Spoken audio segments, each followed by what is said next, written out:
Chairman town north ناظم آباد Atif Ali Khan, assistant commissioner Humair Ahmad کی زیر قیادت بھارت کے خلاف احتجاجی ریلی۔ بھارتی مظالم کے خلاف طلباء، طالبات اور عوام کی بڑی تعداد میں شرکت۔ بھارتی مظالم کے خلاف نعرے۔ اس موقع پر عاطف علی خان نے خطاب کرتے ہوئے کہا کہ پاکستان ہمارا فخر ہے، پاکستان کے دشمنوں کو کبھی معاف نہیں کریں گے۔ ہمیں اپنی صفوں میں اتحاد و یکجہتی کو فروغ دینا ہے تاکہ دشمن کو منہ توڑ جواب دیا جا سکے۔ انہوں نے مزید کہا کہ دنیا کی کوئی طاقت پاکستان کو مٹانے کی جرات نہیں کر سکتی۔ اسسٹنٹ کمشنر حمیر احمد نے کہا کہ ہمیں دشمن کے ناپاک عزائم کو خاک میں ملانا ہے۔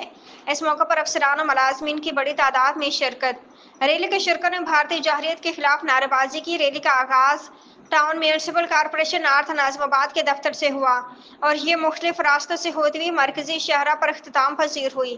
ریلی میں شریک شرکا نے کہا کہ بھارت کے مکروہ عزائم اور دہشت گردی کے عمل کے خلاف ہم ایک ہیں اور یکجہتی کا مظاہرہ کرتے رہیں گے۔